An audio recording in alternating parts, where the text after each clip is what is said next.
Nehemiah 5 from the Net Bible. Nehemiah intervenes on behalf of the oppressed. Then there was a great outcry from the people and their wives against their fellow Jews. There were those who said, "With our sons and daughters we are many. We must obtain grain in order to eat and stay alive." There were others who said, "We are putting up our fields, our vineyards and our houses as collateral in order to obtain grain during the famine." Then there were those who said, "We have borrowed money to pay our taxes to the king on our fields and our vineyards. And now, though we share the same flesh and blood as our fellow countrymen, and our children are just like their children, still we have found it necessary to subject our sons and daughters to slavery. Some of our daughters have been subjected to slavery, while we are powerless to help, since our fields and vineyards now belong to other people."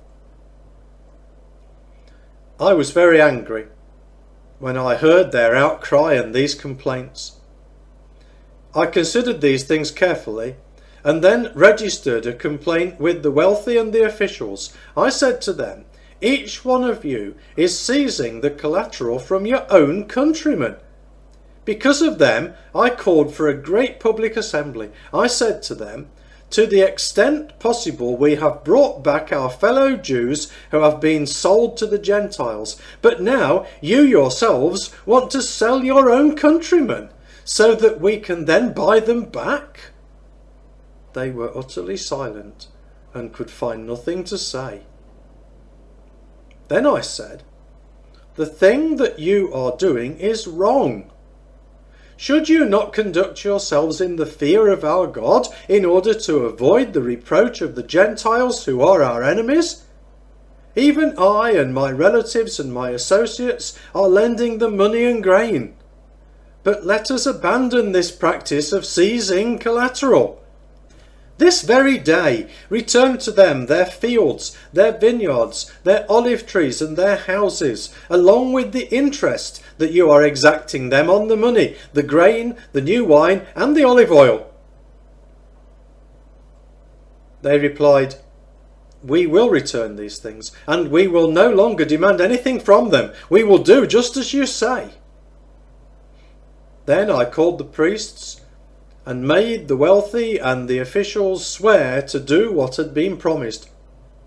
I also shook out my garment and I said, "In this way may God shake out from his house and his property every person who does not carry out this matter.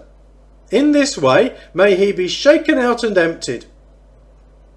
All the assembly replied, "So be it," and they praised the Lord. Then the people did as they had promised.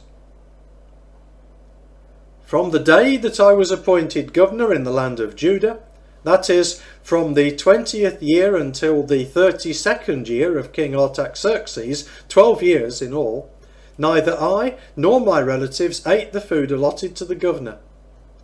But the former governors who preceded me had burdened the people and had taken food and wine from them, in addition to 40 shekels of silver. Their associates were also domineering over the people. But I did not behave in this way due to my fear of God.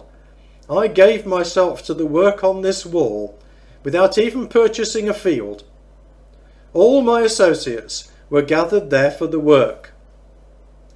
There were 150 Jews and officials who dined with me routinely, in addition to those who came to us from the nations all around us.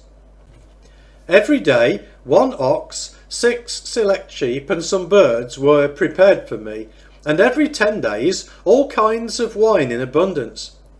Despite all this, I did not require the food allotted to the governor, for the work was demanding on this people. Please remember me for good, O my God, for all that I have done for this people.